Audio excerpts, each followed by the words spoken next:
महल का विशाल आंगन, चारों ओर दीप जल रहे हैं। महारानी सुनीता झूले पर बैठी हैं और पास ही कुछ सेविकाएं खड़ी हैं। राजा महेंद्र धीरे धीरे चलते हुए आते हैं।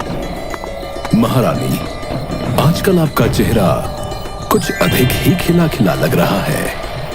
महाराज, खुशी का कारण तो आप जानते ही हैं।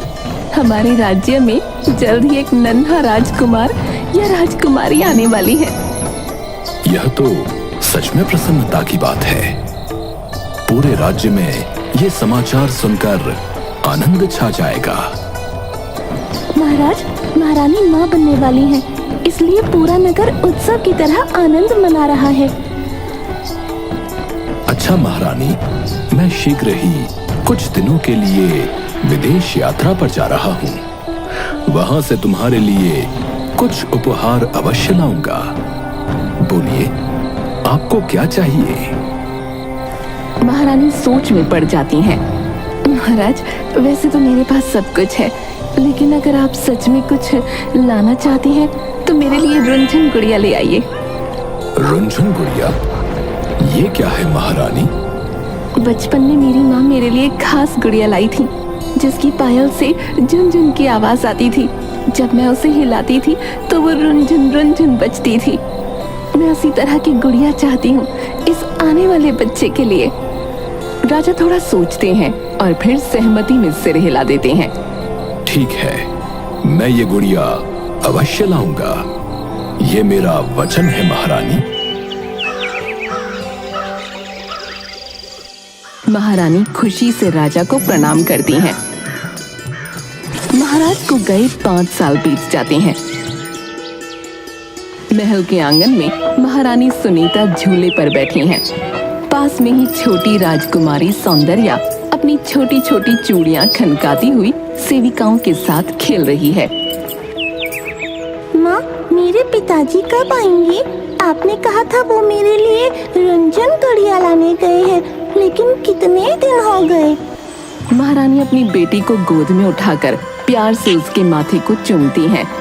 मेरी प्यारी राजकुमारी, तुम्हारे पिताजी तुमसे बहुत प्यार करते हैं। वो जैसे ही तुम्हारे लिए रुंझुन गुड़िया ले आएंगे, तुरंत महल वापस लौट आएंगे। लेकिन माँ, वो तो बहुत समय से गए हुए हैं, कहीं वो रुंझुन गुड़िया में ही न खो गए हों। राजकुमारी की मासूमियत पर महल की दासियां हंस पड़ती हैं। राजकुमारी, आपके पिताजी तो बड़े वीर हैं, वो गुड़िया के साथ कहीं खो नहीं सकते। सौंदर्या कुछ सोचते हुए अपनी माँ की गोद से उतरती है और अपने छोटे छोटे हाथ कमर पर रखकर बोलती है, तो फिर वो अब तक आई क्यों नहीं? क्या गुड़िया लाने में 5 साल लगते हैं? महल में सब ठहाका लगाकर हंसने लगे। तभी अचानक एक सैनिक तेजी से अंदर आया और झुककर सूचना देता है। महारानी, महाराज विदेश से लौट रहे हैं। वे महल में पहुंचने ही वाले हैं। ये सुनते ही महल में खुशी की लहर दौड़ जाती है। सब लोग महाराज के स्वागत की तैयारी करने लगते हैं। ये सुनकर महारानी सुनीता और राजकुमारी सौंदर्या खुशी से उछल पड़ती हैं। माँ, मेरे पिताजी आ रहे हैं, अब मेरी रुंझुन गुड़िया भी आ जाएगी। हाँ बेटी, आज इतने वर्षों बाद तुम्हारे पिताजी हमें मिलने आ रहे हैं। महारानी जल्दी से आरती की थाली तैयार करती हैं और राजकुमारी का हाथ पकड़कर महल के द्वार पर जाती हैं। राजा महल में घोड़े पर सवार होकर प्रवेश करते हैं। उनके पीछे रथ में एक सुंदर मगर अहंकारी महिला बैठी होती है। राजा से मिलने के लिए महल के लोग, सैनिक और नगरवासी बड़ी संख्या में एकत्रित होते हैं। लेकिन जब भी राजा के साथ एक दूसरी रानी को देखते हैं तो पूरा नगर स्तब्ध रह जाता है। महाराज अकेले नहीं आए, ये दूसरी रानी कौन है? राजा ने विदेश में दूसरा विवाह कर लिया। ये दूसरी रानी है। महारानी सुनीता सदमे में खड़ी रह जाती है। उसकी आंखों में आंसू भर आते हैं। राजकुमारी सौंदर्या राजा की ओर दौड़ती है। पिताजी, आप आ गए। राजा मुस्कुराते हुए सौंदर्या को गोद में उठाते हैं। पिताजी! राजा महेंद्र घोड़े से उतरते हैं और अपनी नन्ही राजकुमारी को गोद में उठा लेते हैं। मेरी प्यारी बेटी, तुम तो बहुत बड़ी हो गई हो। सौंदर्या तुरंत अपनी बड़ी बड़ी आंखों से अपने पिता की ओर देखती है और सवाल कर देती है। पिताजी, पहले ये बताइए कि आप रंजन गुड़िया लाए या नहीं? महाराज हंस पड़ते हैं और पीछे खड़े सैनिक की ओर इशारा करते हैं। सैनिक एक सुंदर सोने और चांदी से बनी गुड़िया लेकर आगे आता है। जैसे ही वो हिलती है, उसमें से रुंझुन रुंझुन की मधुर आवाज आती है। देखो मेरी राजकुमारी, तुम्हारी रुंझुन गुड़िया आ गई। सौंदर्या की आंखें खुशी से चमक उठती हैं। वो जल्दी से गुड़िया को अपने हाथों में लेती है और उसे हिलाकर सुनती है। रंजन रंजन, ये सच में गा रही है। महारानी भी मुस्कुरा देती हैं और राजा को प्रणाम करती हैं। महाराज, आपने सच में राजकुमारी की इच्छा पूरी कर दी। और भला कैसे नहीं करता, मेरी राजकुमारी की पहली मांग थी ये। लेकिन इस खुशी के माहौल में नई रानी के चेहरे पर जलन साफ झलक रही थी। वो राजकुमारी और महारानी को घृणा से देखती है। राजा महारानी और नई रानी के साथ महल में प्रवेश करते हैं। राजा महल में 2 रानियों के रहने की व्यवस्था करवा देते हैं। अब से तुम दोनों मेरी रानियां हो। इस महल में सबको बराबर सम्मान मिलेगा। नई रानी अंदर ही अंदर गुस्से से जलने लगती है। मुझे सुनीता और उसकी बेटी से नफरत है। राजा को सिर्फ मेरा होना चाहिए था। राजा कुछ दिनों के लिए नगर के कार्यों में व्यस्त हो जाते हैं। महल में नई रानी धीरे धीरे अपनी चालें चलने लगी थी। वो महारानी सुनीता और राजकुमारी सौंदर्या से जलती थी। उसे ये बात बिल्कुल पसंद नहीं थी कि राजा सुनीता और सौंदर्या से इतना प्रेम करते हैं।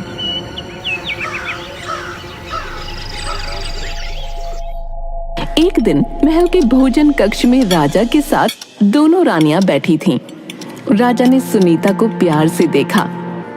महारानी सुनीता, क्या आप जानती हो, मैं जब भी युद्ध या विदेश यात्रा पर जाता हूँ तो आपकी याद सबसे अधिक आती है। सुनीता शर्मा गई, लेकिन नई रानी का चेहरा गुस्से से लाल हो गया। नई रानी बिना रुके खाने की थाली पटकते हुए, तो महाराज, क्या मैं यहाँ सिर्फ सजावट के लिए बैठी हूँ? आपको मेरी कोई परवाह नहीं? ऐसी बात नहीं रानी, तुम भी मेरी प्रिय हो। नई रानी और गुस्से में आ जाती है। वो मन में कसम खाती है कि वो सुनीता और उसकी बेटी को राजमहल से निकाल कर ही दम लेगी।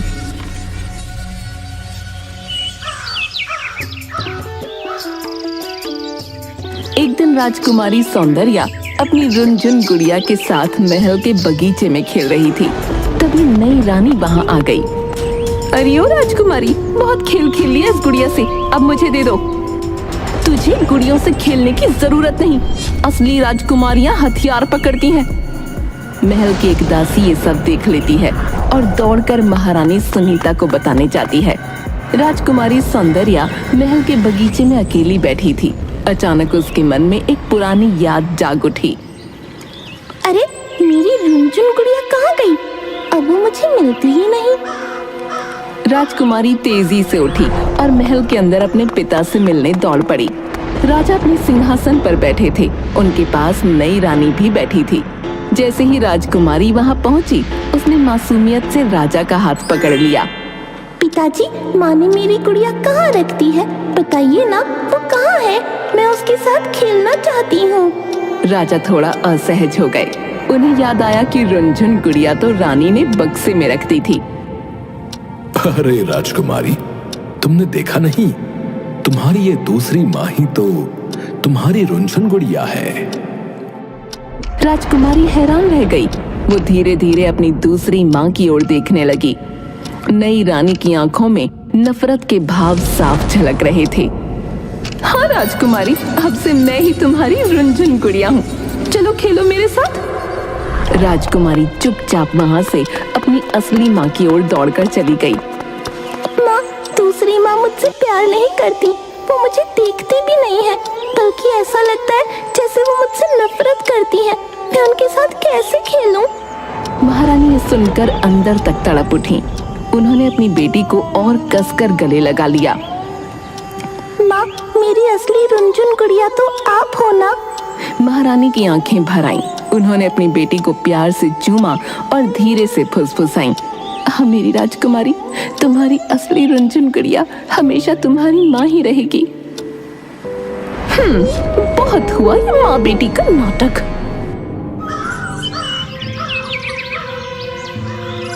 एक दिन सौंदर्य महल के बगीचे में रुनझुन गुड़िया से खेल रही थी। तभी नई रानी वहां आ गई। नई रानी गुड़िया को झटके से छीन लेती है और गुस्से में उसे जमीन पर पटक देती है। मेरी रुनझुन गुड़िया! महारानी सुनीता आवाज सुनकर दौड़ी आती हैं और अपनी बेटी को गले लगा लेती हैं। जाओ बेटी, अब आराम करो। महारानी अपने कक्ष में अकेली बैठी थी। उन्हें एक अजीब सा भय महसूस हो रहा था। तभी अचानक मिट्टी के एक बड़े घड़े के पीछे से एक काला भयंकर सांप निकला। उसकी आंखें चमक रही थीं और उसकी फुफकार पूरे कमरे में गूंजने लगी। महारानी कुछ समझ पाती उससे पहले ही सांप ने तेजी से उनकी ओर छलांग लगाई और सीधा उनके पैरों में काट लिया। सांप जहर छोड़ते ही अचानक धुएं में बदल गया और धीरे धीरे एक औरत का रूप लेने लगा। जहाँ पहले सांप था वहाँ अब नई रानी खड़ी थी, लेकिन वो कोई अब साधारण स्त्री नहीं लग रही थी। उसके कपड़े काले हो चुके थे, उसकी आंखें चमक रही थीं और उसके माथे पर एक अजीब सा निशान था। महारानी सुनीता जमीन पर गिर पड़ी। उनका शरीर जहर से नीला पड़ने लगा। उनकी आंखें धीरे धीरे बंद हो रही थीं, लेकिन उन्होंने कमजोर आवाज में कुछ कहने की कोशिश की। तुम कौन हो? मैं वो हूँ जो इस महल की असली रानी बनेगी। मैंने राजा से शादी सिर्फ इसलिए की ताकि मैं इस राज्य पर राज कर सकूं। लेकिन जब तक तुम और तुम्हारी बेटी जिंदा हो, मेरा ये सपना पूरा नहीं हो सकता। इतना कहकर उसने महारानी की ओर देखा, जो अब अपनी आखिरी सांसें ले रही थी। कुछ ही क्षणों में महारानी सुनीता की आंखें हमेशा के लिए बंद हो गईं। नई रानी ने अपने चेहरे पर नकली दुख का भाव लाया और जल्दी से महारानी की लाश को चादर से ढक दिया। महल में किसी को इस बारे में कोई खबर नहीं थी। राजा उस समय पास के राज्य में द्वंद्व युद्ध देखने गए थे। नई रानी के कमरे में एक जादुई दिया जल रहा था। कमरे में चारों तरफ अजीब सी लपटें उठ रही थीं। सामने महारानी सुनीता की निष्प्राण देह पड़ी थी और उसके ठीक सामने रुनझुन गुड़िया रखी थी। सर्वात्मा प्राण संचार, मृतदेह का अवतार, जीव हरो गुड़िया में डालो। जैसे ही मंत्र पूरा हुआ, महारानी की देह से एक चमकदार सफेद रोशनी निकली और सीधा रुनझुन गुड़िया में समा गई। गुड़िया पहले मौन थी, लेकिन जैसे ही आत्मा उसमें कैद हुई, वो धीरे धीरे रोने लगी। उसकी पायल से रुनझुन की आवाज आने लगी, लेकिन उसके साथ दबी दबी सिसकियां भी गूंजने लगीं। अब से महारानी की आत्मा इस गुड़िया में कैद रहेगी और कोई इस रहस्य को नहीं जान पाएगा। फिर वो तेजी से उठी और रुनझुन गुड़िया लेकर राजकुमारी के पास गई। राजकुमारी अपनी माँ को ढूंढ रही थी, लेकिन माँ कहीं नजर नहीं आ रही थी। तभी नई रानी उसके पास आई और मुस्कुराते हुए उसके हाथ में गुड़िया रख दी। राजकुमारी, ये लो तुम्हारी प्यारी रुनझुन गुड़िया, इससे जितना चाहो खेलो। हाँ बेटा, अब ये सिर्फ तुम्हारी है। उसने तुरंत महारानी सुनीता की लाश का क्रियाकर्म करवा दिया ताकि कोई भी सच्चाई न जान पाए। राजकुमारी ने देखा कि गुड़िया की आंखों से छोटे छोटे आंसू गिरने लगे। राजकुमारी जब भी अपनी माँ का नाम लेती, गुड़िया और जोर जोर से रोने लगती। मेरी गुड़िया तो हंसती थी, अब ये रोती क्यों है? पिताजी, मेरी माँ कहीं चली गई है। जब भी मैं माँ को आवाज देती हूँ, ये गुड़िया रोने लगती है। राजा ने नई रानी की तरफ देखा, जो ये सब देखकर शांत बैठी मुस्कुरा रही थी। रानी, महारानी सुनीता कहाँ है? महाराज, महारानी सुनीता अब इस दुनिया में नहीं रही। एक सांप ने उन्हें काट लिया था। नहीं, मेरी माँ मुझे छोड़कर नहीं जा सकती। पिताजी, मेरी गुड़िया रो रही है। मुझे लगता है माँ इसी में है। क्या सच में कोई षड्यंत्र हुआ है? मैंने हर स्थान पर ढूंढा, लेकिन सुनीता कहीं नहीं मिली। दूसरी तरफ नई रानी तेजी से अपने कक्ष में गई और एक चांदी के गिलास में शरबत तैयार किया, लेकिन शरबत में खतरनाक जहर मिला दिया। फिर वो धीमे कदमों से राजा के पास पहुंची और मुस्कुराते हुए गिलास उनकी तरफ बढ़ाया। महाराज, आप बहुत थके हुए लग रहे हैं, ये ठंडा शरबत पी लीजिए, आपको बहुत आराम मिलेगा। जैसे ही राजा ने गिलास हाथ में पकड़ा, पास में रखी रुनझुन गुड़िया अचानक जोर जोर से हंसने लगी।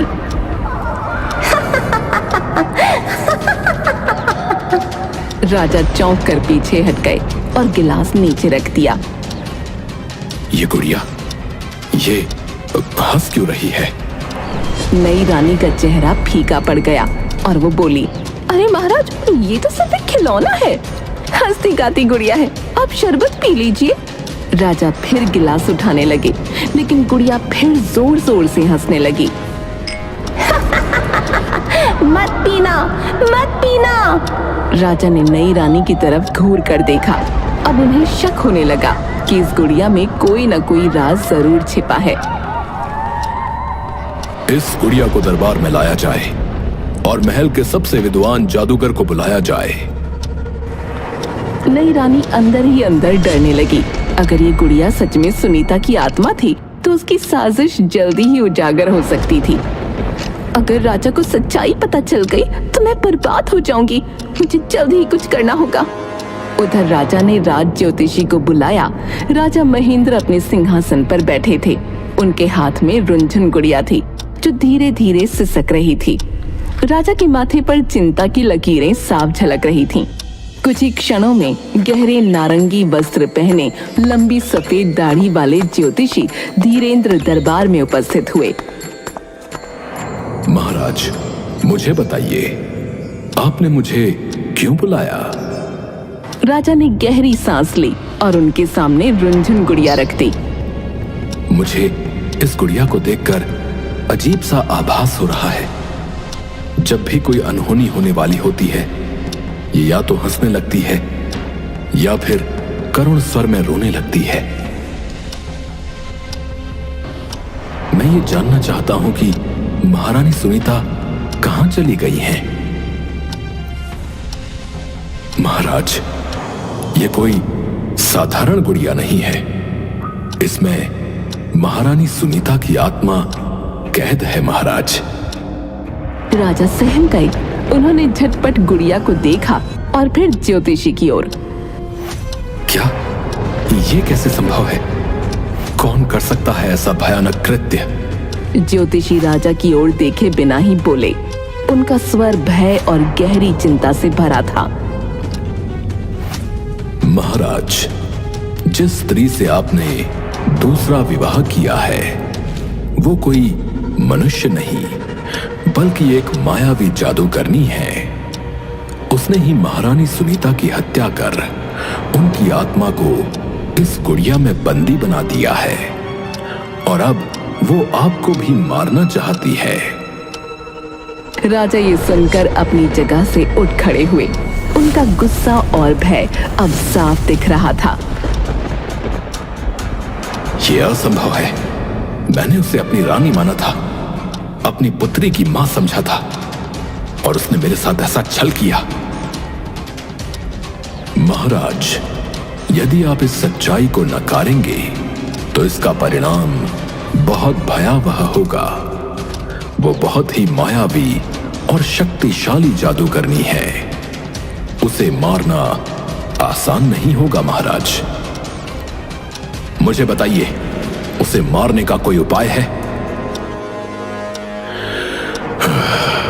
महाराज, जादूगरनी को हराना कठिन है, परंतु उसकी सबसे बड़ी दुर्बलता यह है कि जब वो सोती है तो उसकी जादुई शक्तियां निष्क्रिय हो जाती हैं। आज रात्रि को जब वो गहरी निद्रा में होगी तो आप उसके कक्ष में आग लगा दीजिए। यही एकमात्र तरीका है जिससे आप उसे सदैव के लिए समाप्त कर सकते हैं। महाराज, आपको अपनी पुत्री और इस गुड़िया का ध्यान रखना होगा। महारानी सुनीता अब वापस नहीं आ पाएंगी।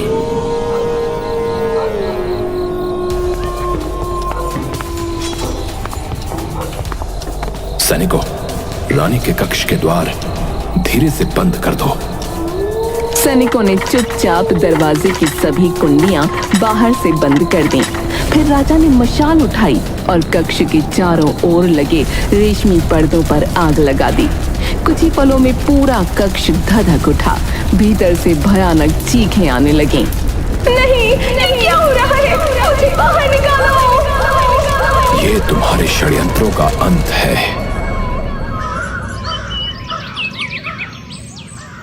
अगली सुबह राजा महल में वापस आए। सैनिकों ने तुरंत राजा को आकर सूचना दी। महाराज, छोटी रानी आग में जलकर भस्म हो गई।